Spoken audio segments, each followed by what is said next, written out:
BJP budget budget ಸಾಕಷ್ಟು ಟೀಕೆ ಮಾಡ್ತಾ ಇದ್ದಾರೆ ಎಲ್ಲ ಹಲಾಲ್ ಬಜೆಟ್ ಅಂತೇಳಿ.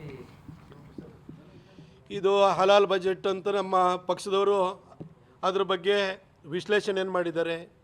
ಇದು ಮುಸಲ್ಮಾನರ ಬಜೆಟ್ ಅಂತೇಳಿ ಹೇಳಿದ್ದಾರೆ, ಇದು ವಕ್ಫ್ ಬೋರ್ಡ್ ಬಜೆಟ್ ಅಂತ ಹೇಳಿದ್ದಾರೆ. ಇದರಲ್ಲಿ ಯಾವ ತಪ್ಪು ನನಗೆ ಅಥವಾ ಇದರ ಸತ್ಯಕ್ಕೆ ದೂರವಾದಂಥ ಯಾವ ವಿಚಾರ ಇದೆ ಅಂತ ನನಗೆ ಅನ್ನಿಸ್ತಾನೇ ಇಲ್ಲ. ಅಲ್ಲ ಸಿದ್ದರಾಮಯ್ಯನವರೇ, ಈ ರಾಜ್ಯದಲ್ಲಿ ನೂರಾರು ಜಾತಿ ಜನಾಂಗಗಳು ಧರ್ಮೀಯರಿದ್ದಾರೆ. ಮುಸಲ್ಮಾನರಿಗೆ 4,500 ಕೋಟಿ ರೂಪಾಯಿನ ನೀವು ಕೊಟ್ಟಿದ್ದೀರಿ. ಅದರಲ್ಲಿ ಏನು ಕಬ್ರಿಸ್ತಾನದ ಅಭಿವೃದ್ಧಿ ಅಂತೆ, 62 ಮೊರಾರ್ಜಿ ದೇಸಾಯಿ ಅಲ್ಪಸಂಖ್ಯಾತರಿಗೋಸ್ಕರ ಶಾಲೆಗಳನ್ನು ತೆರಿತೀವಿ ಅಂತ ಹೇಳ್ತಾ ಇದ್ದೀರಿ. ಹೀಗೆ 4,500 ಕೋಟಿ ಕೊಟ್ಟಿದ್ದೀರಿ. ಅದನ್ನು ಯಾವ ರೀತಿ ಡಿಫೆಂಡ್ ಮಾಡ್ಕೊಳ್ತಿದ್ದೀರಿ ಅಂತಂದರೆ, ರಾಜ್ಯದ ಬಜೆಟ್ಟು 4,09,000 ಕೋಟಿ ಇದೆ, ಅದರ 1% ಇಲ್ಲ ಅಂತ ಹೇಳ್ತೀರಿ. ಸಿದ್ದರಾಮಯ್ಯನವರೇ, ಈ ರಾಜ್ಯದಲ್ಲಿ ಮುಸಲ್ಮಾನರನ್ನು ಬಿಟ್ಟರೆ ಇನ್ಯಾರೂ ನಿಮಗೆ ಕಣ್ಣಿಗೆ ಕಾಣಲ್ವಾ? ಅಲ್ಲ ನೀವು ಹೇಳಿ, ವೀರಶೈವರಿಗೆ ಒಂದು ಅಭಿವೃದ್ಧಿ ನಿಗಮ ಇದೆ, ಎಷ್ಟು ದುಡ್ಡು ಕೊಟ್ಟಿದ್ದೀರಿ ಸರ್? ಒಕ್ಕಲಿಗರ ಅಭಿವೃದ್ಧಿ ನಿಗಮ ಇದೆ, ಎಷ್ಟು ದುಡ್ಡು ಕೊಟ್ಟಿದ್ದೀರಿ? ಮಡಿವಾಳರಿಗೆ ಅಭಿವೃದ್ಧಿ ನಿಗಮ ಇದೆ, ಎಷ್ಟು ಕೊಟ್ಟಿದ್ದೀರಿ? ಮರಾಠ ಅಭಿವೃದ್ಧಿ ನಿಗಮಕ್ಕೆ ಎಷ್ಟು ಕೊಟ್ಟಿದ್ದೀರಿ? ಬ್ರಾಹ್ಮಣರ ಅಭಿವೃದ್ಧಿ ನಿಗಮಕ್ಕೆ ಎಷ್ಟು ಕೊಟ್ಟಿದ್ದೀರಿ? ಅಂಬಿಗರ ಚೌಡಯ್ಯ ಅಭಿವೃದ್ಧಿ ನಿಗಮಕ್ಕೆ ಎಷ್ಟು ಕೊಟ್ಟಿದ್ದೀರಿ? ದೇವರಾಜ ಅರಸು ಅಭಿವೃದ್ಧಿ ನಿಗಮಕ್ಕೆ ಎಷ್ಟು ಕೊಟ್ಟಿದ್ದೀರಿ?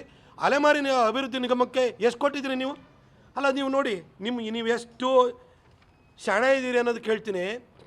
ಇವರು ಯಾವ ರೀತಿ ತಾರತಮ್ಯ ಮಾಡ್ತಾರೆ. ಇದು ಹಲಾಲ್ ಬಜೆಟ್ ಅನ್ನೋದಕ್ಕೆ ಉದಾಹರಣೆ ಕೊಡಬೇಕು ಅಂತಂದರೆ, ಇದರಲ್ಲಿ ಸವಿತಾ ಸಮಾಜದ ಅಭಿವೃದ್ಧಿ ನಿಗಮ ಇದೆ.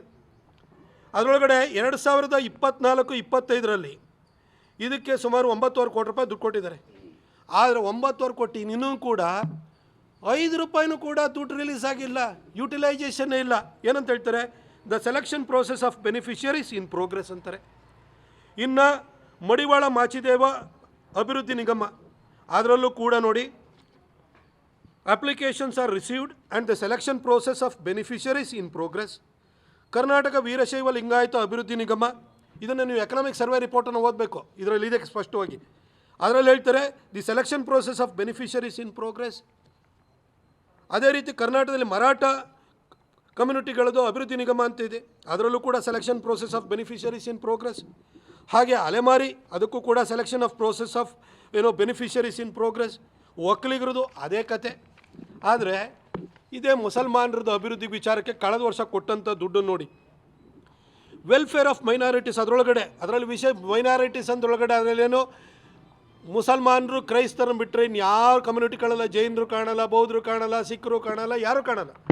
ಅದರೊಳಗಡೆ during 2024 and 25 an amount of Rs 2,653 crores has been allotted, out of which 1,977.98 crores have been released. Already ಬಿಡುಗಡೆ ಮಾಡಿದ್ದಾರೆ. ಅದರಲ್ಲಿ expenditure incurred up to the end of December 2024 1,528 ಕೋಟಿ ರೂಪಾಯಿನ ಆಲ್ರೆಡಿ ಖರ್ಚು ಮಾಡಿದ್ದಾರೆ.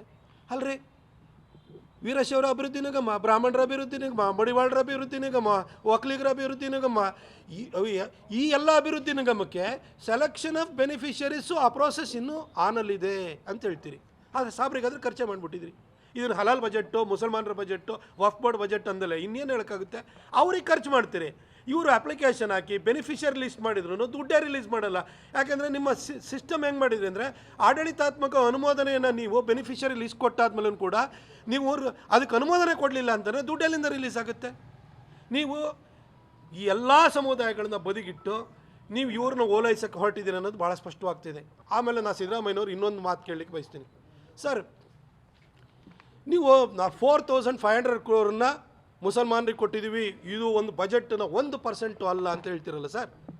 ನೀವು ಜಾತಿ ಗಣತಿಯ ಪರಿಣಿತ ಅಲ್ವ? ನೀವು ಭಾಳ ಎಕ್ಸ್ಪರ್ಟ್ ತಾನೇ? ನೀವು ಜಾತಿ ಗಣತಿ ನೀವೇ ತಾನೇ ಮಾಡಿರೋರು. ನೀವು ಜಾತಿ ಗಣತಿಯಲ್ಲಿ ಮಾಡಿ ವೀರಶೈವರಿಗಿಂತ, ಒಕ್ಕಲಿಗರಿಗಿಂತ, ಇನ್ನು ಉಳಿದ ಎಲ್ಲ ಜಾತಿಗಳಿಗಿಂತಲೂ ಕೂಡ ಮುಸಲ್ಮಾನರೇ ಹೈಯೆಸ್ಟ್ ಇದ್ದಾರೆ ಅಂತೇಳಿ ಹೇಳ್ಬಿಟ್ಟು ವರದಿಯನ್ನು ಕೊಟ್ಟಂಥವ್ರು, ಆ ವರದಿನ ಆಗಾಗ ಮೀಡಿಯಾದವ್ರಿಗೆ ಲೀಕ್ ಮಾಡೋವಂಥದ್ದು, ಈ ವರದಿನ ಬಿಡ್ತೀನಿ ಅಂತೇಳಿ ಆಲ್ರೆಡಿ ಲೀಕು ಮಾಡಿರ್ತೀರಿ, ಬಿಡ್ತೀನಿ ಅಂತ ಹೇಳೋವಂಥವ್ರು ನೀವೇ ತಾನೇ. ಈ ರೀತಿ ಜಾತಿ ಆಧಾರದ ಮೇಲೆ ಗಣತಿ ಮಾಡಿದ್ರಲ್ವ ನೀವು.